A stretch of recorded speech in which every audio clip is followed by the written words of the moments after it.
ዘይነብ ነገሮች እንዳቀደችው እየሆኑላት አይደለም። ባራክ ገና ከመነሳቷ ሁሉ ነገር ትናገራለች። የካደር አባት ማን እንደሆነ እውነቱን ታወጣታለች። ከዛኔም ከሰራት ጋር እለያያለሁ ብላ ብዙ ጠብቃ ነበረ። ባራክ ግን ከመንቃቷ ብዙ እቅድ ውስጥ ናት ያለችው። ይህም ከሰራት ጋር መለየቱን አትፈልገውም። ልጆቿን ቢሆኑ እስካሁን ድረስ ስለ ካደር ምንም ነገር ስለማያውቁ ለእሷ ቀላል የሆነላት ይመስላል። ቀስ ብላ ሰተት ብላ ወደ ሰራት ህይወት ውስጥ ድጋሚ እንደ ድሮ ለመመለስ ብዙ እያቀደችበት ያለው ጉዳይ ነው። ባራክ ፈተና እንደሚገጥማት ታውቃለች። ጂያንም ቢሆን አስጠንቅቋታል። እዚህ ቤት ውስጥ አሁን ላንቺ የሚሆን ቦታ የለም፣ በጣም ከባድ ይሆንብሻል ብሏታል። ዘይነብ ደግሞ ከዚህ በኋላ ለካደር ስትል እዚህ ቤት ውስጥ መቆየት እንዳለባት ራሷን አሳምነዋለች። ነገር ግን ቀደም ብላ ቅድም ልትወጣ ነበረ። ጭንቅላቷን ከመመታቷ በፊት ለአባቷም ቤት እንደምትወጣ ነግረው ነበረ። በዚህ ምክንያት አባቷን ማታ ላይ ስትቆይበት ቤት መጣ። በቀጥታ ወደ ውስጥ እየገባ ነበረ። የመጣው ከሙስጠፋ ጋር ነበረ። ከዚህ ከመኪና ውስጥ እንዳትወጣ ብሎ አስጠንቅቆት እየመጣ ሰራትንም እሷንም እያገኛቸው ነበረ። ሰራን ሰላም አለው። የኔ ልጅ ቅድም ስደውልሽ ስልክሽ አይሰራም፣ ደግሞ እመጣለሁ ብለሽ ነበረ። ጨነቀኝ እኮ የሆነ ነገር ሆነሻል ብዬ ፈርቼ ነበር ቼክ ላረግሽ የመጣሁት። ችግር የለም አይደል ብሎ እየጠየቀ ነበር። ዘይነብ ደግሞ ኧረ አባዬ ምንም ችግር የለም ልመጣ ነበር ቅድም፣ ነገር ግን አልቻልኩም ነበረ ትላለች። በተለይ ሻንጣን በሙሉ አዘጋጅታ ስለነበረ ሰራን ደግሞ በቃ እኔ ወደ ውስጥ ልግባ የሆነ የሚበላ ነገር ወይ የሚጠጣ ነገር ላምጣ ሲል ነበረ። አይ ዘይነብ ለወስዳ ነበር የመጣሁት፣ ችግር የለም አቶ ሰራን አትጨናነቅ እያሉ ነበረ። እኔና ወንድምሽ እየጠበቅንሽ ነው፣ ሻንጣሽን አምጪና እንሂድ በቃ እያለ ነበር አባቷ። የሚገርመው ነገር ወይዘሪት ዘይነብን መላክ አልችልም፣ አሁን ላይ ለብዙ ነገር ታስፈልገኛለች እያለ እዚህ ጋር ሰራን ይናገራል። እኔ ግን ልጅን ለመውሰድ ነበር የመጣሁት እያለ እዚህ ጋር ደግሞ አባቷ ይናገራል። አባዬ ልክ ነህ ልመጣ ነበረ፣ ነገር ግን የካደር እናት ገና ራሷን ማውቀዋ እና ከዚህ በኋላ ትንሽ እዚህ መቆየት አለብኝ እያለ ነበር አባቷ። እንኳን ደስ አላችሁ እያለ ነው። ዘይነብ ደግሞ ለተጨማሪ 2 ቀናቶች ብቻ እዚህ ቆያለሁ፣ ነገሮችን ላረጋጋና እዚህ መቆይበት ምንም አይነት ምክንያት የለኝም አለችው። እንዲህ ስትለው ሰራን መሬት እያየ ነበረ። ቀና ብሎ ከዛ እሷን አያት። ዘይነብ አባቷን አቀፈችው። በዚህ መንገድ እንዴት እየጠየቀችው፣ በሌላ በኩል አሁንም ቢሆን ሙስጠፋ መኪና ውስጥ ነበር። ራሷ አዝራ መጣች። መኪና ውስጥ በሩን ከፍታ ገባች። ውጪ በእናትሽ ችግር ውስጥ አትክተቺኝ፣ በኋላ ይኸውልሽ ደግሞ ፖሊስ ሲመጣ አግቶኝ ነው ምናምን ነገር ብለሽ ተዘባርቂያለሽ። ያንቺ ነገር ምንሽም አይታመንም። እኔ ችግር አልፈልግም፣ ወረጂ ከመኪናው እባክሽ ሂጂልኝ ብሎ እየጠየቃን ነበረ። ከዛ እሷ አይደለም ይኸውልህ ቆይ አንድ ጊዜ ዝም ብለህ ሰማኝ፣ ይኸውልህ ባለፈው ስለተፈጠረው ነገር በጣም አዝናለሁ፣ ተገድጄ ነው በቃ አልቻልኩም ነበር። ግን አንተ እዚያው ምን ልሰራ መጣ? ችግር ውስጥ ራስን ልከት ነው እንዲ ያለችው። አይደለም ከአባዬ ጋር ነው የመጣሁት፣ ዘይነብን እህቴን ልንወስዳት እያለ ሲናገር ነበር። ነው እንዴ? ጥሩ በቃ ይኸውልህ እኔ በቃ ልሂድ፣ አባትህ እየመጣ ነው። እሺ እንዳልኩ ለማንኛውም እንነጋገራለን አለችው። ለምንድነው ግን ክስ የመሰረትሽብኝ እኔ ላይ ምን አረኩሽ እያለ ነበረ። ነገ እንገናኝ 6 ሰዓት ላይ 6 ሰዓት በባህር ዳርቻው እንገናኝ፣ እሺ እዛ ጋር እንገናኝ፣ በቃ ነገ እናወራለን፣ አባትህ እየመጣ ነው ብላ ተደበቀች። ድንገት አባቱ መጣ። መኪና ውስጥ ገባን፣ ሄድን እያሉ ነበረ። አብረው ተያይዘው ሄዱ። አዝራ እየሮጠች ወደ ቤት ተመለሳለች። እዚህ ጋር ሙስጠፋ እያያን ነበረ። በሌላ በኩል ባራክ አሁንም ሆስፒታል ናት። ነርሷ እንዴት ነው የጤኔ ነገር ብላ ስጠይቃት አሁን ደህና ነሽ ወይዘሮ ባራክ እያለቻት ነበረ። የሆነ ሰው ሊጠይቅሽ እየመጣ ነው ሊያናግርሽ አለቻት። ባራክ ደስ አላት። ልጆቼ ናቸው ሊጠይቁኝ የመጡት ብላ ራሷን እየጠየቀች ነው። ከዛ በድንገት የሆነ ሰውዬ መጣ። ገባና ወይዘሮ ባራክ ይህን ዶክመንት ወረቀት አምጥቼልሻለሁ አላት። ምንድን ነው ብላ ተቀበለችው። የፍቺ ወረቀቶች ናቸው፣ አቶ ሰራን ፈርሞበታል፣ አንቺ ነሽ የቀረሽው፣ አንቺ ከፈረምሽበት የፍቺ ፕሮሰሱ በጣም ቀላል ይሆናል እያለ ነበረ። እንዴት ብላ ቶሎ ብላ ከፍታ አነበበችው። ስትከፍተው የተፈረመው ከ15 ቀናት በፊት ነበረ። ወዲያው ነበር እሷ በወደቀችበት ማግስት እሱ የፍቺ ወረቀቱን ያስገባው። ደነገጠች። እንዴ ይሄ እኮ ከ15 ቀን በፊት ነበረ የተፈጸመው ይሄ ፊርማ አለችው። አዎ አቶ ሰራት ወዲያው ነበር የጠየቀኝ፣ ማድረግ ነበረብኝ፣ አደረኩት፣ ስለዚህ አንቺ መፈረም አለብሽ ሲላት ማብራሪያ አልፈልግም፣ ችግር የለም አንተ ስራን ሰርታል መሄድ ትችላለህ አለችው። እሺ ብሏት እየወጣ ነበር። እንባተን አነቃት። ጨከነች። የሆነ ነገር ማድረግ አለብኝ ብላ እያሰበች ነው። በሌላ በኩል ጂያን ወደ ቢሮ እየመጣ ነው ያለው። ኢብሩ በርጋ ናት፣ እንደ እንግዳ ተቀባይ ዝም ብሎ እየተመለከታት ነው። አያትና ፍጥጥ ብሎ እሷም እያየችው ነበር። ጨነቃት። ፈገግ አለ። ፈገግ ሲል ቶ በቃ ቶ ገብቶኛል ምንም ነገር መናገር አይጠበቅብህ ማለችው። ምን ነው የገባሽ እያለን ነበረ። በቃ ገብቶኛል ምን ለማለት እንደፈለክ ተባረረ ያለው አይደለ? ፈገግ ብለህ እኮ ስትመለከተኝ እኮ እያሽሟጠጥክብኝ እንደሆነ ገብቶኛል። ገባ አይደለ? እኔ ፋራ ወይ ብጅል አይደለሁም። እሺ መሄድ እችላለሁ፣ በቃ አለቀ። በተፈጠረው ነገር በጣም አዝኛለሁ፣ አበቃ መሄድ አለብኝ፣ አባረረኛል አለችው። ማን ነው እንደዚህ ያለው? ማን ያባረርሽ እያለን ነበረ። አንተ ነህ ያባረርከኝ አለችው። አሁን ተባረሻል ልትለኝ ነበረ፣ ቀደም ብዬ ራሴን ከውርደት ላደን ብዬ ነው አለችው። ኧረ እኔ አላባረርኩሽም። ምን እያልሽ ነው ያለሽው? አላባረርኩሽም እያላን ነው። የምርህን ነው አለችው። አዎ የምሬን ነው አላባረርኩሽም ብሎ እየጠየቃን ነበረ። ከዛ ደስ አላት። ተመለሰች። ምንድነው ደግሞ ያረግሽው ጫማ? ይኸውልሽ እንግዶቻችን ሲመጡ መጀመሪያ የሚያዩት ከሴት ልጅ ጫማዋን ነው። አሪፍ ጫማ ልበሽ እንጂ አላት። ምን ላርጋቱ ጂያን፣ እንግዲህ የመጀመሪያ ደሞዜን ስቀበል ጥሩ ጫማ ገዛለሁ፣ ነገር ግን አሁን ሰው ባለው ነው በቃ እኔ ምንም የለኝም አለችው። ከዛ በኋላ አያታያትና ነሽ ለማንኛውም በቃ እንሂድ ልብስ ቤት እያላን ነበር። ግራ ገባት። ተከተለችው። አብረው ይሄዱ ነበረ። በተመሳሳይ መንገድ አዝራ ሙስጠፋን እያገኘችው ነበረ። እሺ በቶሎ ቶሎ ተናገሪ፣ ምንም ችግር አልፈልግም። ለምንድን ካድሽኝ? ለምን ከሰስሽኝ? አላት። እኔ እንግዲህ እንደዚህ ነኝ፣ በቃ የኔ ማንነት እንደዚህ ነው። አንድ ሰው እኔን ሊረዳኝ ከሞከረ ችግር ውስጥ ከተዋለሁ። እኔ የተረገምኩ ነኝ፣ በቃ ህይወቴ በሙሉ የተረገመ ነው። እሱ ላይ የሆነ ጭንገፋ ነገር ነው ማመጣበት። በቃ አንተም ቢቀርብ ይሻል ነበር አለችው። እኔ እኮ ምክንያቱም የጠየቅኩሽ ይላታል። አጭር ማብራሪያ፣ አጭር መልስ ነው የምፈልገው። ለምን እያላን ነበረ። በቃ ይሄ እኔ ማለት እንደዚህ ነኝ። በቃ ይለ ሌላ ቀንም ጂያን መደብደብ ቀርቶ አይደለም እኔ ሲረጋግጠኝ ብታይ መሄድ ነው ያለብህ እንዳላየ ሆነ ገባ። እሱ ምንም አያመጣም ስትለው ነበረ። ለምረቆ የምትፈሩ ይንያል እያላን ነበረ። ኧረ እኔ አልፈራሁትም፣ ግን እንደዚህ መሆን ስላለበት ነው አለችው። ግራ ገባው። ይደበድብሻል እንዴ ብሎ ጠይቃት። ኧረ አይደበድበኝም፣ ጂያን እንደዚህ አይነት ባህሪ የለውም፣ አንድ ቀን እንኳን እጁን አንስቶብኝ አያውቅም እያለች ነበር። ታዲያ ለምንድን እንደዚህ የምትፈሪው እያላን ነበረ። ባይመታኝም ነገር ግን የሚቀጣኝ ቅጣቶች ከመደብደብ በጣም የበለጠ ያሳምማል። መደብደብ በሰንጣሙ አንድ ጊዜ እንኳን በቦክስ ነርቶ ቢጥለኝ ደስ ይለኝ ነበረ፣ ከዛ የበለጠ ነገር ባያረገብኝ እያለችው ነበር። ከዛ እሱ ምንም እየገባኝ አይደለም ይላታል። ተደወለላት። አነሳቸው። የተደወለላት ከሆስፒታል ነበረ። ሄለው ወይዘሮ አዝራ እናትሽ ዝግጁ ናት፣ ከሆስፒታል ልትወጣ ነው፣ መተሽ ውሰጃት እያለቻ ነበር። አልገባኝም፣ ለምንድን ወስዳት? ለምን? ምንድነው የተፈጠረ ነገር አለ እንዴ በማለት እየጠየቀች ነበረ። ከዛ አይደለም እናትሽ ደህና ናት፣ ነገር ግን ምንም ከዚህ በኋላ የምናደርገው ነገር የለም፣ ባለቤትሽም ቢሆን እሷን መርዳት አቁሟል እና ከዚህ በኋላ እኛ እሷን እዚህ ማቆየት አንችልም ስትራ ነበር። ኧረ ይሄ የተፈጠረ አለመግባባት ነው፣ ኧረ ይሄ አለመግባባት ነው፣ በእርግጠኝነት እንደዚህ የሚባል ነገር የለም፣ እባክሽ ቆይ አንድ ጊዜ ለባለቤቴ ልደውልለትና ደውልሻለሁ ብላ እሷ ወደ ጂያን ደወለች። ጂያን ከኢብሩ ጋር ወደ ልብስ ቤት እየገባ ነበረ። ከዛ አዝራ ስትደውልለት ስልኩን ተመለከተው፣ ማንሳት አልፈለገም። እሷ ጨነቃት። ምንድነው የማረገው እያለች ሆስፒታል አብረን እንሂድ አለችው። ሙስጠፋ ሊደርሳት ነው። በሌላ በኩል አሁን ሰራት ቤት ነው ያለው፣ ቁጭ ብሎ ስልኩን እየነካካ። ከዛ በድንገት በር ተንኳኳ። ዘይነብ እኔ በር ልክፈት ብላ በሩን ከፈተች። ስትከፍት የመጣችው ባራክ ነበረች። ሰላም እያለች ነበር በር ላይ ቆማ። ዘይነብ ስታያት ደነገጠች። በይ ልብሴ ምናምን ነገር ውስጥ አስገቢ ስትላት፣ ዘይነብ እኔ ያንቺ አሽከር አይደለሁም፣ ፊት ለፊትሽ የቆመችው ያንቺ አሽከር አይደለችም፣ የቤትሽ ሰራተኛ ማረለችም፣ ልጅሽን ወልደሽ እንደ ድመት አውጥተሽ ጥለሻን ነበረ ስትላት፣ ከዛ በኋላ ባራክ ተናዳ ዘይነብን ስታያት ድንገት እነ ኪምና ኃይል እማዬ ብሎ ሲጮሁ ሰራት ድንገት ድምፅ ሰማ። ደነገጠ።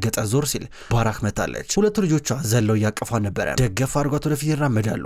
እንዴት መጣች የሚለው ነገር ሰራት እያዞረው ነበረ። ተናዷልም ደንግጧልም። ዘይነብም ደንግጣለች። በአንድ በኩል ባራክ ከልጆቿ መሃል ተቀምጣ ልጆቼን አፍቃችሁኛል ብላ ከእነሱ ጋር ስትሳሳቅ ልጆቿም ኪምና ኃይል ደስ ብሏቸው ነበረ። ዞር ብላ በተደጋጋሚ ነበር ነገር ፍለጋ ባራክ ሰራትን የምታየው። ሰራት ተናዷል በጣም ንዴቱ ፊቱ ላይ ያስታውቃል። ልውስጥ ገብቷል። ዘይነብን ፍጥጥ ብላ እየተመለከተች ነበረ።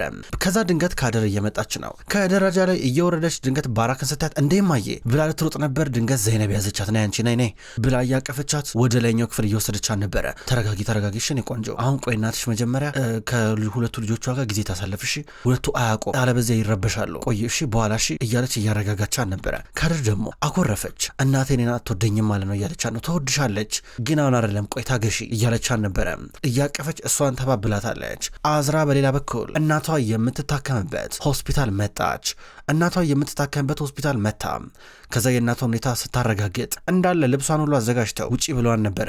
ከዛ እናቷ የኔ ልጅ ለብሮ ቀሚሴን ቦርሳ ውስጥ የከተቱት የት ልሄድ ነው ስትላን ነበር። እማዬ ቆይ አንዴ ትላታለች። ሙስጠፋን ቢሆን ጨነቀው። እሷን መርዳት አይችልም፣ ብዙ ገንዘብ ነው ለሕክምና የሚወጣው። የሕክምናው ማናጀር ደግሞ በአሁኑ መሄድ አለባችሁ፣ ከዚህ በኋላ የምንረዳችሁ ነገር የለም ትላታለች።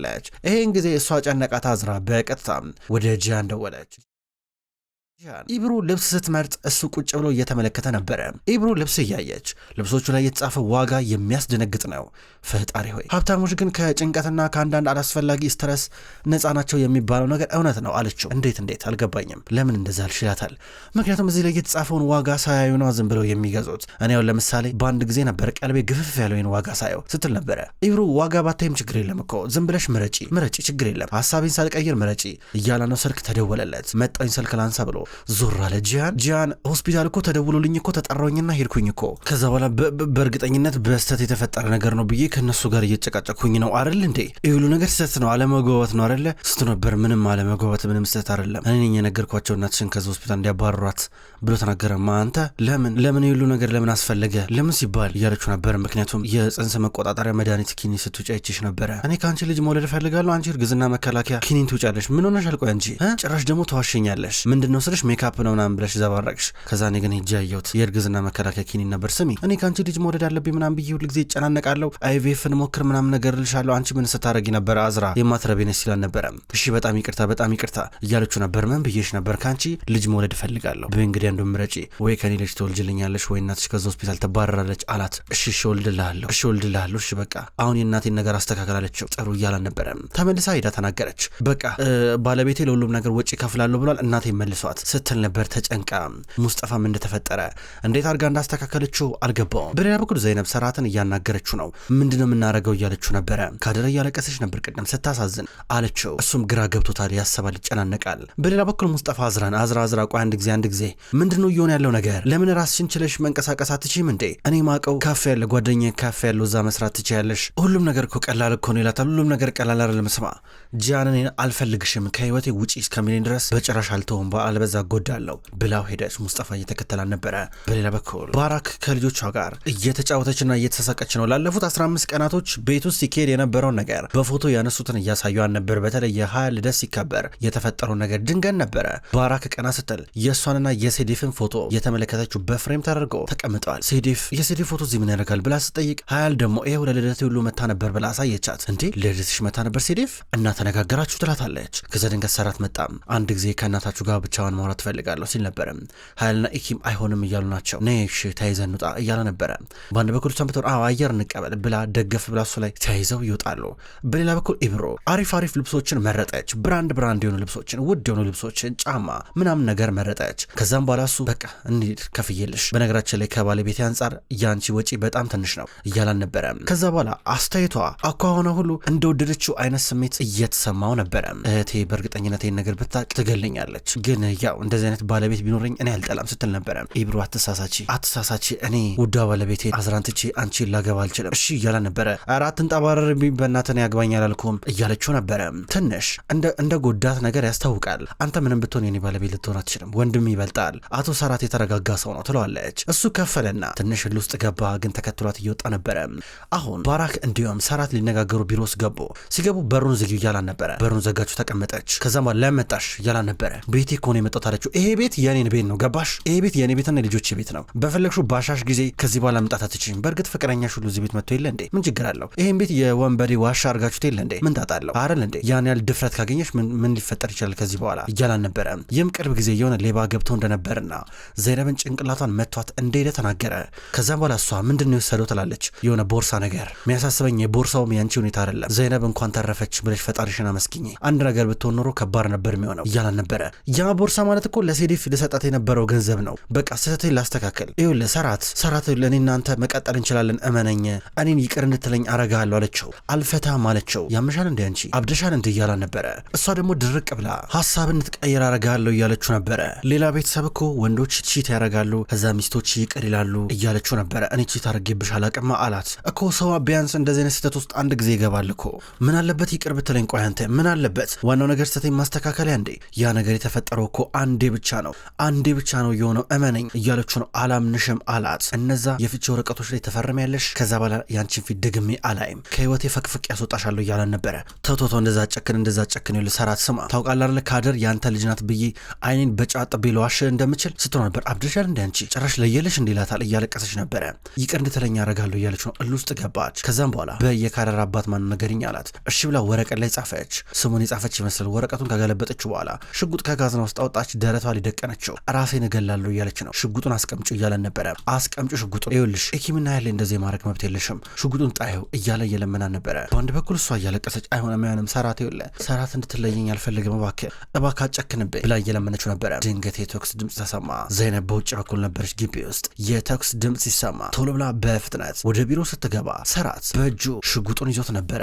ክብራትና ክብራን እንኳን ወደ ቅመም ስቶሪ የዩቲዩብ ቻናል በሰላም መጣችሁ ውድ ተመልካቾች። በዛሬው ዕለት ወደ እናንተ የታመሙ አበቦች የሚሰኘው ድራማ በዚህ መልኩ ወደ እናንተ አርሻለሁ። ክብራን ተመልካቾች ቅመም ስቶሪ የዩቲዩብ ቻናል ከዚህ በኋላ የታመሙ አበቦች የሚሰኘውን አስገራሚ ደስ የሚል የፍቅር የቱርክ ድራማ ወደ እናንተ ይዞ ይመጣል። ቀኑን ጠብቄ እኔ ወደ እናንተ አደርሳለሁ። ውድ ተመልካቾች በቅጠል ቲቪ ዩቲዩብ ቻናል፣ በሌላኛው ደግሞ ዩቲዩብ ቻናላችን ዘውድ እንዲሁም ሰወረጅ የሚሰኘው አዳዲስ የቱርክ ድራማዎችን ወደ እናንተ አደርሳለሁ። አቀራረቤ የተመቻችሁ የወደዳችሁት ክብራን ተመልካቾች እዛም እየገባችሁ ሄዳችሁ እንድትመለከቱ በትህትና ጠይቃለሁ። የታመሙ አበቦች እንዲሁም ሌሎች ተከታታይ ድራማ ክፍሎች በቀጣይ ወደ እናንተ ይደርሳል። በቀጣይ በአዲስ ቪዲዮ እስከምንገናኝ ድረስ በያላችሁበት መልካም ቆይታ ይሆን።